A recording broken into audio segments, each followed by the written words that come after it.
Mga kapatid, dire-diretso pa rin po ang ating talakayan tungkol pa rin po dito sa impeachment trial laban kay Vice President Sara Duterte, especially doon sa bagong pagpapaalala ni Senator Cheese Escudero tungkol nga po dito sa Rule 18. Makakausap po natin House Prosecution Panel Representative Zia Adjong. Magandang umaga po sa inyo, Kong.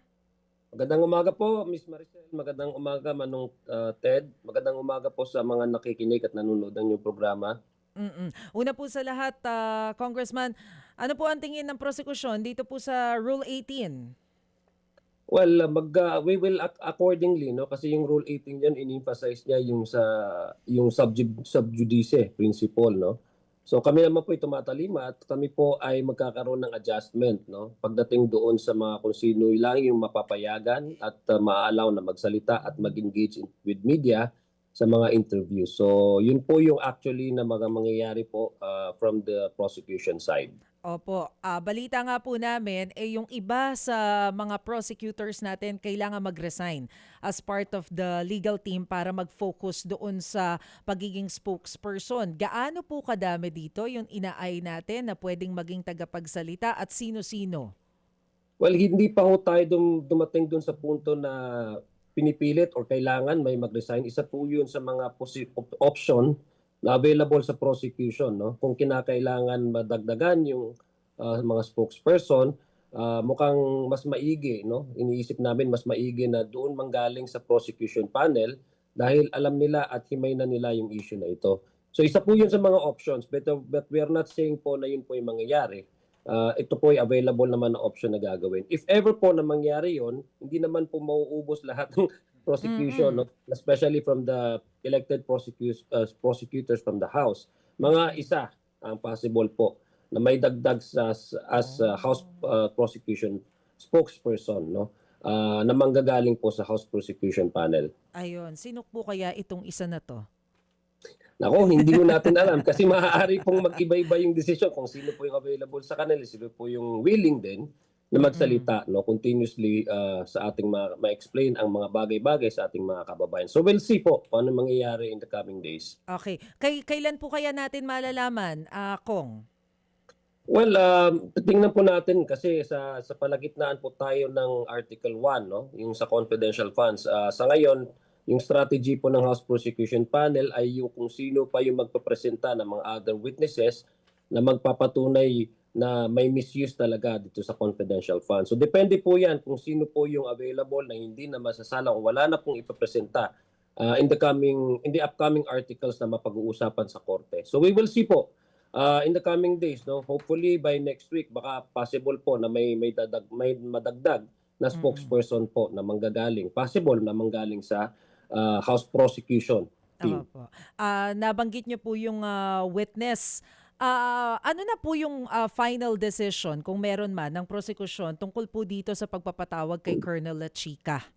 Kasi parang this past few days ang sinasabi medyo nag-hesitate kayo kung ipapatawag or not. Actually, hindi hesitation. It's the fact that na-establish na po yung accountability at saka yung misuse ng confidential funds. Sa totoo lang, kung ipapatawag sila, chika, ano naman po ang pwede niyang sabihin? Pwede ho siyang magsinungaling dyan. At wala tayong pinangahawakan na papel na pinirmahan man lang niya na nagpapatunay na siya yung nag-disburse or siya yung binigyan niya na si Ms. Piatos ay tumanggap galing sa kanya. So wala tayong pwedeng ipakita, wala siyang pwedeng ipakita sa korte na nagpapatunay na yung pagtanggap niya nitong confidential funds, nung pag-disburse niya, ay may pirma siya or mayroon siyang dokumentong sinasabi na siya mismo ang nag-distribute diyan, no? So from that alone, hindi na basta siya bibigyan ng plataforma, halimbawa, na alam naman natin na corroborate yung testimonya ni Ms. Gina Acosta, ni Mr. Ortonio, na siya yung binigyan nung confidential funds. From that alone, that's already a violation of the GMC. That's an illegal delegation of duty kasi hindi siya banded, wala siyang authority, wala siyang mandato para i-disburse itong pondo na ito. So on the issue of misuse, na-establish na po natin 'yan na meron talagang misuse because may kasabihan nga the spring cannot rise above its source. So ibig sabihin dapat si Miss Gina Acosta yung dapat na mag-disburse nito. Pero nung pinilipat niya kay Colonel La Chica, that alone is a violation. So, mismo yung si Miss Gina Acosta, sinabi niya na nung pumirma daw si Colonel La Chica na tinanggap niya itong 125 million pesos. We're just talking about the last quarter. Wala pa po doon yung first, second, and third quarter ng 2023 which amounts all in all total for transactions 500 million na si Colonel La Chica pa ang nag-reimburse. So, yung mismong pinirmahan daw niya according to Miss Gina Acosta na nagpapatunay na binigay sa kanya yung pera, ni-receive niya yung pera nung na allegedly na implement daw niya ito, binawi niya kay Miss Gina Acosta. So, kung ano yung sasabihin niya diyan, hindi natin alam kung totoo o hindi, 'di ba? Kasi wala tayong pwedeng balikan o puntahan o gawing basihan na dokumento na pinirmahan niya. Si Colonel La Chica ay may kaso po, I think under investigation sa Ombudsman. Kung meron po talagang mayroon po talaga siyang intention to tell the truth kasi yun naman po yung lumabas sa statement niya, nababasa po natin yan sa social media at saka sa media, mukhang mas maigi na doon na lang po siya magpaliwanag at sabihin ng katotohanan sa Ombudsman. Oo, bagamat ang base po sa punto de vista ng prosekusyon, hindi na kailangan ang testimonya nitong si Colonel La Chica. Kanina po nabanggit naman ni Attorney Reginald Tonggol na meron pa rin talagang posibilidad. Pwede na ipatawag nila si Colonel La Chica sa impeachment court ng mga senator judges kung tingin nila ay kinakailangan. Paano po yun makakaapekto sa kampo po ninyo? Well, sa amin, as far yung kina-explain ko po sa inyo, Ma'am Maricel, as far as the prosecution file is concerned, we feel na na-establish na po yung fact na may misuse ng confidential funds, na-establish na po yung accountability because between the Vice President Sara Duterte and Colonel La Chica, dahil sila lang daw yung may alam nung pag-disburse at pag-implement itong confidential funds, si VP Sara ang accountable officer dito. Wala si Colonel La Chica. So as far as we're concerned, that has already been established. Now, kung papatawag po yan ng korte, si Colonel La Chica, edi may pagkakataon din po kami na tanungin siya. No? Ang question lang ngayon is since hindi natin siya pinresenta as hostile witness, ano po yung qualification niya kung ipapatawag ng korte? Siya ba ay hostile witness ng prosecution? Siya ba ay hostile witness ng defense? Kasi on the premise na ipapatawag ng korte, hindi po yan pinresenta ng either of the side. So ano po yung kanyang qualification? As a hostile witness on the part of the prosecution or as a hostile witness on the part of the defense? So ito po yung mga bagay na kaklaruhin din po ng, I'm sure, ng impeachment court. Hindi ko natanong kanina yun. Ano nga pa ang kanyang classification? Pero siguro baka siya ituring na siya ay witness of the Senator Judge Defense. Naku, easy. Joke lang. Ito lang po, Sel, bago ang tanong mo, pwede bang Yes, Manong Ted. pagbigyan ko lang itong isang DDS na nanonood sa atin?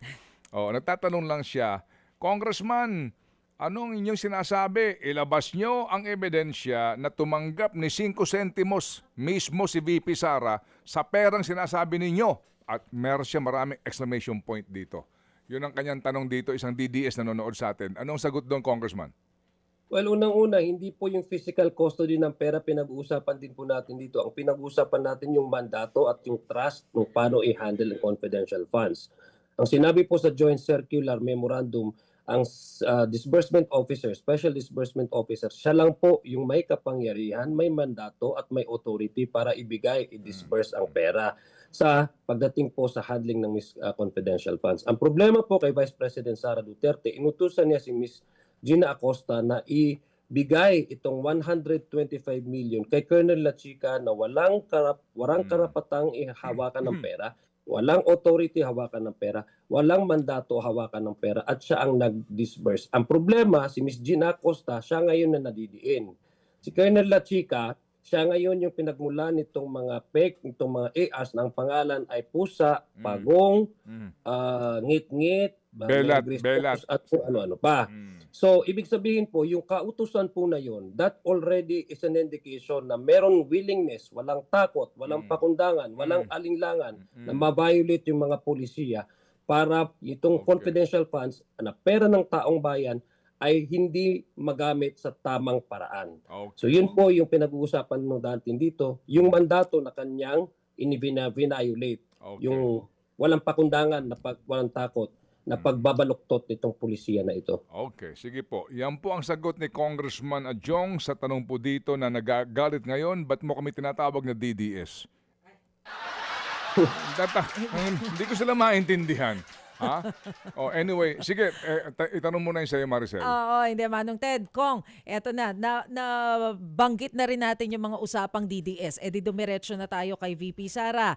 Yun lamang pong inilabas na statement ni VP Sara na timing diyan po sa naging pagpapaalala ni Senator Chis Escudero. Ang akusasyon po kasi, sinasabi ni VP Sara na ang problema sa prosekusyon hindi naman ibinabatay dun sa kanilang ebidensya yung paglilitis sa kanya, puro mga political theatrics at pang-iinsulto ang ginagamit laban sa kanya. Naakusahan pa siya na mastermind of scam, tinawag pa daw siya na brat, pati yung paggamit ng stupid na puna niya. Alam niyo po, ang nangiinsulto po dito ang Vice President at ang kanyang team. Ininsulto po nila yung katalinuhan ng Pilipino, ng mamamayang Pilipino. Sino naman po ang ordinary na tao na common using a common sense na maniniwala na sa isang bagay na as big as 125 million pesos ay kung ano yung dapat na ilagay mo doon na mga specific na programa, hindi mo nilagay at ang ginawa mo lang ay parang kinopy-paste mo na lang yung mga programang dapat mong gawin. Copy-paste in a sense na yung good governance nila, pati yung social services na gagawin, hindi man nilang iniba-iba yung mga nomenclature or yung mga wordings na sinasubmit nila, no, para makuha nila itong supposedly itong bondo na ito na confidential funds, which initially they requested for 250 million, ang na-approve lang ay 125.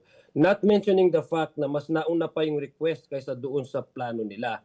So ibig sabihin, ang mga senator judges mismo ang nagsasabi nito, wala ho kaming sinabi na stupid, no? Kung babalikan niyo po yung record, hindi po ang House Prosecution Panel ang nag-mention dyan. Ang nagsabi po niyan, yung ilan po sa mga senator judges. Dahil sila ho mismo naiinsultuhan. No? Ang naiinsulto ho sila sa mga paliwanag ni Ms. Gina Acosta, paliwanag ni Ms. Ortorio na wag niyo naman kaming gawing bata. We were not born yesterday. Bakit itong mga sagot ninyo hindi namin alam? Yung iba, binigay namin kay Colonel Lachica. Yung iba, pumirma kami pero hindi namin alam. Pero bakit do copy-paste, sabi ni Senator Ping Lacson, itong sinabit nyo na fiscal and financial plan, lalo-lalo na doon sa liquidation report ninyo. Tiningnan namin, sabi ni Senator Ping Lacson, yung budget ng 2023. Tiningnan ko, copy-paste, hindi mo yun laman lang iniba. So, kung ordinarily, kung ikaw ay kawani ng gobyerno, dapat alam mo kung paano i-prepare itong mga programa nito na hindi naman 100% magkakapareho yan. Kasi pag confidential funds, depending yan doon sa circumstance kung ilan ang informants na makukuha mo. Dahil unang-una, pag halimbawa ang 10 ang informants mo in the last quarter, hindi big sabihin fix na informant mo 10, maaaring 3, maaaring 4, maaaring mas marami.